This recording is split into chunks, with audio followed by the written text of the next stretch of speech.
Good morning. Oh, hello. Good morning, everyone. I don't know how to work a microphone. I'm a musician.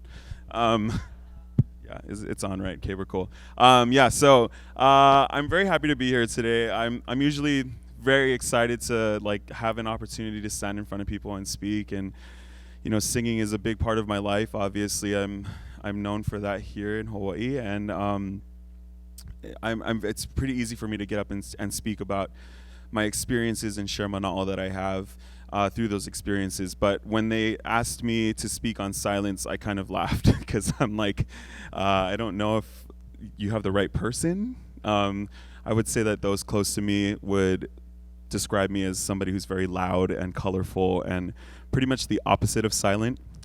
So when I was thinking about what I was going to talk about for this morning, I really had a hard time thinking about it. So I guess the easiest way to start talking about it would be to kind of give you a little bit of background of who I am. And so I'm a musician. I'm a singer-songwriter from here in Hawaii. I grew up listening to a lot of different types of music, but my favorite type of music to listen to is pop music. I really wanted to give some like cool examples of like how silence has been used in different types of music, but I also found myself being super non-authentic to who I am and tried to pull from like all these cool examples like Metallica or like Beethoven. So this is not going to be that kind of talk. If you guys were hoping for that, the donuts are right over there. I grew up listening to a lot of like Mariah Carey, Whitney Houston, Janet Jackson, Aaliyah, Britney Spears, Christina Aguilera. So I'm not going to be talking about like the decrescendos and the fermatas of Beethoven's Symphony Number 5. Like that's just, I'm not going to go there. I really wanted to stay true to who I am and give examples of how silence has been used in the music that I grew up listening to. And then the second part of what I wanted to talk about today was how silence has informed and influenced my own art and my own creation. So I have my friend here. I'm so sorry, I forgot your name. Romina. Romina's gonna. I have some. I have 4 examples of some songs that I feel have really used silence in a really profound way to communicate their message, to get their music heard.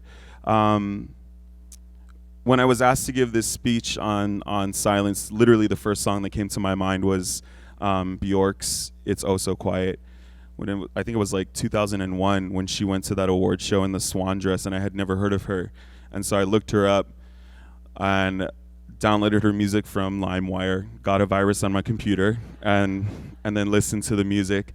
And it was such a huge departure from what I was listening to because, like I said, I had been listening to a lot of pop music. And to hear something like this song was really, really interesting to me and really caught my attention because the beginning of the song, she literally starts it with like a shush. And then it's just really, really calm and quiet. And then it just hits you in the face like halfway through the song. So if you haven't heard it, I'll play a little clip for you.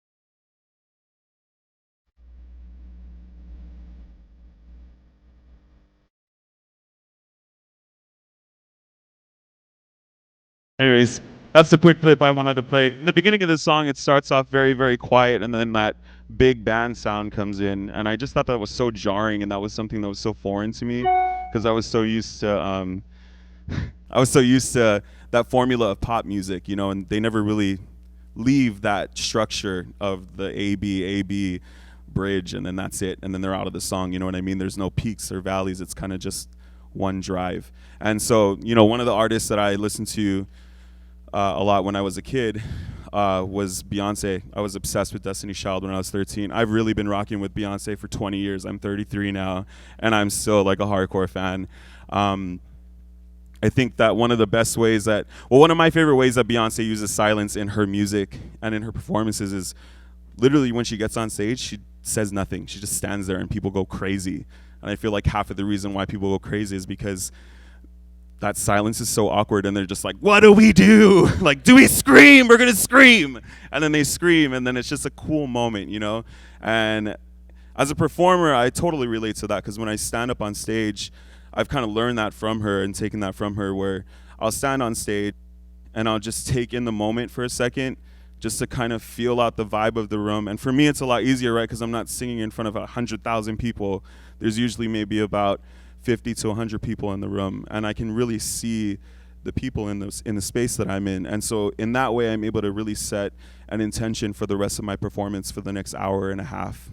But specifically, I think one of my favorite ways that Beyonce has used silence was on her album Lemonade. I think before, like for me, what I've seen with Beyonce, it started with Destiny's Child, and at the time, it was all about who can sing the loudest, who can hit the biggest notes, who can dress the craziest, who could dress the loudest. It was all about being super loud. And through the evolution of her career, I've kind of seen her get quieter.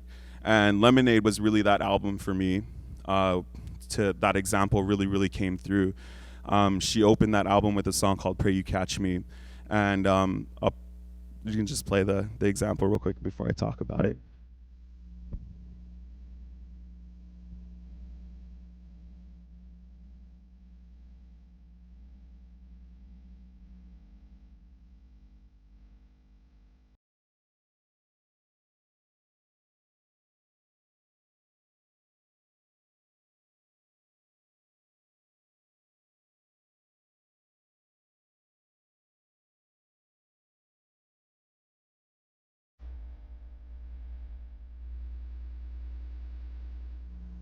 It's good. Yeah, so that song is in 4/4, and she's using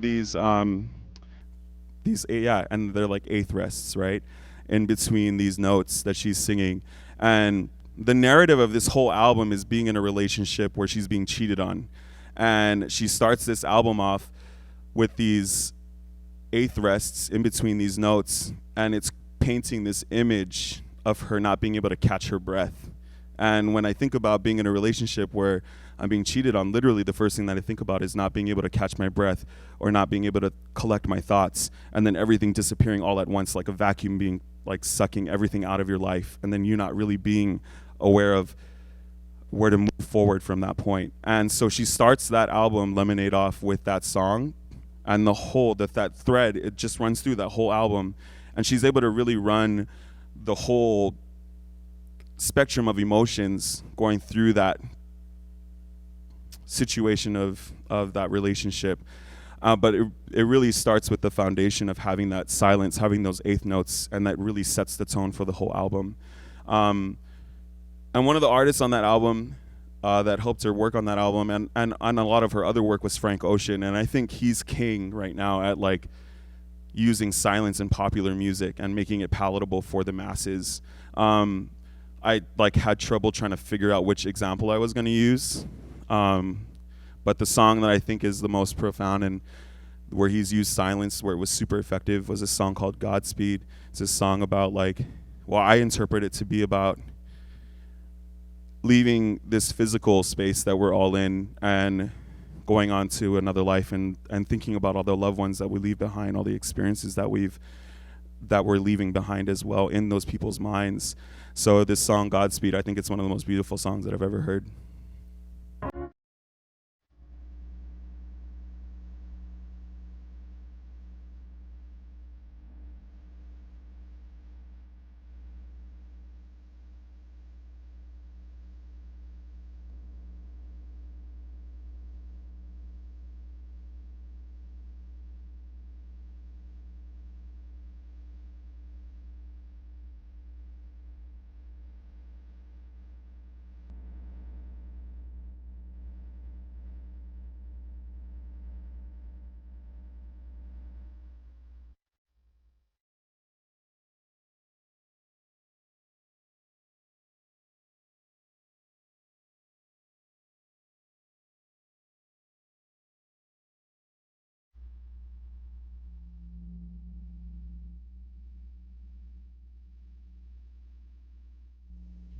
Yeah, so I mean, you guys can go and listen to all these songs. I made a playlist for today. It's on Spotify. If you guys want to go listen to it, it's called Silence. It's under my artist name, and it has the flyer as the icon for the playlist. So I think the way that he uses silence to kind of create this moment of transition was really cool because it's not necessarily silence when you think about it, right? Because when I'm talking about silence, I'm not talking about the absolute absence of sound. I'm talking about the absence of noise. And so in the beginning of that, in that intro, there's no lyrics. It's just the music. And so he's creating this world and creating like a situation where it really, to me, it really feels like there's this transition that's happening. And then the minute that his vocals come in, it's just him in the roads. And it feels like he's just floating in space. And for me, that kind of creates that whole like image of leaving our physical bodies and going into the ether. And Frank Ocean's just, like I said, he's such a pioneer at using different techniques and using silence as a technique. And I think he's really set the stage for all of these other pop artists that are coming up now, especially people like Billie Eilish, who uses silence in everything. I'm not going to play Bad Guy for you guys. There's another song I wanted to play. I promise I won't play Bad Guy. But there is a song on her most recent album called Zanny, which I really love. And I think the reason why I love that song so much is because of all the space and the silence that's in it, because there's so much silence and so many pauses and so many rests that feel super random to me. It almost feels like the song has a brain of its own and its own consciousness. It feels like it's just going to do whatever the hell it wants. And that's kind of the reason why that was a cool way for me to see how silence can be used to bring a song to life. So this is Annie.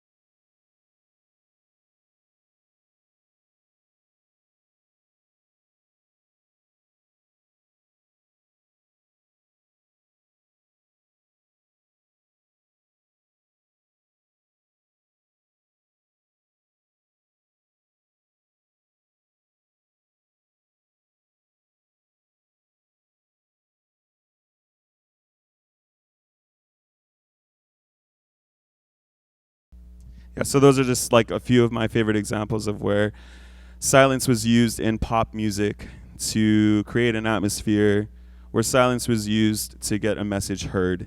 Um, so all of that, creating the playlist, all of that stuff kind of really got me to think like, what was my relationship with music? And so going back to when I was asked, or what was my relationship with silence rather? So going back to when I was asked to talk about silence, I really honestly felt like I was the wrong person because I was like, am I even silent enough to be giving a talk on this? And the more that I thought about it, I kind of arrived at the conclusion that this silence that I'm not really sure if I'm even using it. I actually have been using it, and I just wasn't aware of it. And I thought about it some more, and I think as musicians, it's actually an integral part of what we do as creators. It's something that we have to use as a tool to create these spaces for other people to exist in. And I kind of like see silence as this thing it's almost like a liaison between sound and silence. It's this thing that facilitates a space for the listener to live in and to kind of run back and forth between sound and silence, and really just to be able to be in two places at once. And like for me, I use silence in two different ways because I'm a singer and a songwriter. So as a singer, I'm using silence in the sense where when I'm performing, I have to take breaks in between in order to breathe. And in between the verses and in between the choruses, I'm silent. But at the same time, I'm still very present in sound. So in that way, there's like a magic that happens where I'm able to kind of exist in both worlds. But as a songwriter, silence looks completely different. At the inception of all of my songs, silence is key for me. Silence for me looks like being at a gig for 3 hours in a restaurant that's noisy, singing other people's music with a monitor in my face, like blasting in my face for the whole 3 hours, and then sitting in my driveway in this static silence, and then having all of that residual sound ring in my ear. Still, after driving home 40 minutes later, I still have all this sound that's just ringing in my ear, and then I'm hearing melodies because it's just like an amalgamation of all this sound that was hitting me for 3 hours, and then I'm able to pull a song out of that. And so for me, that's been a song. There's a song called Nostalgia on my album that I pulled from the static silence in my car. It also looks like me being in the gym for a couple hours, listening to podcasts and lo-fi beats, and then sitting in my car again in silence, and then having these topics that I heard in the podcast, and then also these beats that were happening. So I'm hearing a melody as well, so I'm able to create a song out of that as well. It also looks like me sitting in front of a book, reading about my culture as a Polynesian, reading different mo'olelo and different myths, so that I'm able to retell a story in my music. And so then I get songs like Recreation and Rocks. And then I think my favorite way that silence has really made an impact on my creation and on my art, not to get super deep on you, I know it's like super early in the morning and you don't want to get too heavy, but I'll try and keep it as light as possible. I think the coolest way that silence has really helped me in my music and in my art is really allowing space for divine intervention. I had this moment where it was back in 2013, my grandmother had passed away, and I was sitting in the shower and just bawling my eyes out, had like the worst time that night, and just crying and allowing myself to sit in that void in silence and in sadness. And there was this like little melody that just kept creeping in my head in the shower as like the water's hitting the bathtub, and I'm just like silent, crying. But this song came through me because I was silent and I sat there in it, and I wasn't trying to distract myself from the sadness. And I sat there and I faced the silence. And because of that, there was this song that came through me, and I was able to kind of heal myself. I still use it to heal myself. And I hope that like my intention is to potentially heal other people with that same song as well. And so for me, that was the coolest way, where I sat in silence and there was a gift that was given to me, and it helped me move forward. So the final thing that I want to leave with you guys is that question that I had for myself when I was asked to give this talk is, am I silent enough? Like, are you guys silent enough? And truly being silent, like in mindful silence. Because silence will look like a billion different things. Like I said before, it can be you just staring at your phone, but it's not really mindful silence. You know, if you're distracting yourself from the potential self-reflection that can happen through silence. And so I just encourage you guys to be more mindful with your silence, because in all those opportunities where I was mindful with my silence, I was given an opportunity to move forward. So that's what I'll leave with you guys today. Thank you so much for having me. Don't hit me with any technical musical questions. You're funny. I mean, on that note, actually, I mean, silence is used a lot, you know, for on the theory side of things for tension, right? And but I guess one particular question I had for you was there a particular use of silence that to you seemed awkward in context? Like in music? I mean, I did this poll on Instagram like yesterday or the day before, where I asked people like, where was music? Like, where did music and silence? I don't forget what the question was, but like I was asking basically like, what were your favorite examples of silence being used in music? And 2 people answered with John Cage's 433. I had no idea what the hell that means, and I had to look it up. Right. Just like 4 minutes and 33 seconds of silence. And it's 4 acts. And each act is signified by the opening and shutting of the piano. And I would imagine that would be pretty awkward to sit there, at least within the first act, not knowing what the heck's going on. So I guess that would be like a moment. As far as like in the music that I've listened to, I embrace like awkwardness. I think being in awkward situations is the funniest thing in the world, and I love being in those situations because it's hilarious. But so nothing is really awkward for me, even in music. If there was like an awkward break or something, I think the only time I think awkward silence is like at a live performance, when someone is like just has lost their train of thought in between songs and they're talking about nothing, and then they stop and they realize that they're talking about nothing, and then you're sitting in the audience and just like, what is happening? So that would be the only way, the only example for that. Yeah. Oh, super interesting. Thanks for coming. Oh, my I pleasure. actually had a Thank you. couple questions. I'm having a blank out here. In music, in composing your songs, do you just do it in your head, or do you just play with an instrument and just kind of experiment, or do you write down your ideas? And my other question is, using pauses in your songs is kind of like silence, and do you kind of tap that ability to make pauses? So thanks. Yeah, I mean, for me, my creating process is all over the map. Sometimes it is just me sitting in my room with a guitar and it's just quiet, and I literally have to have no one around me. Like, if I know my neighbors are home, I won't even sing. I just get so like weird about singing in my house and knowing that people are hearing me. So like, yeah, sometimes it is just me sitting in my room alone with my guitar, playing the guitar, and then listening to the melodies that are in my head. So in that sense, yes, it is creating in my head. Sometimes it's me walking around and I'm just humming a random melody and some ridiculous lyric. It's just kind of all over the map. And then using silence in my music, I didn't realize that I actually have been doing that even on my first album that I had. There was like a moment on one of my songs where it stops and it sounds like the song is over, and then it picks up all over again. And I think using silence as a frame and as entry points for the song is like a really cool way to use it. I don't consciously do that though. I'm not that smart. Yeah.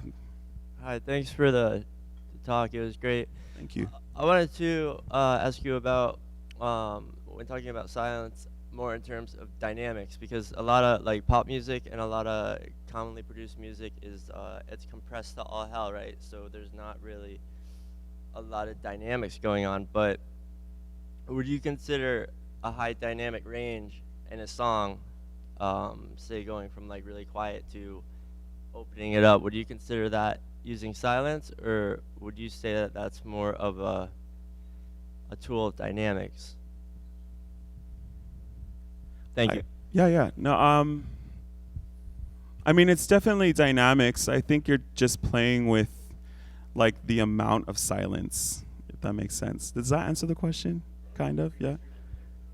Yeah, I didn't go to music school.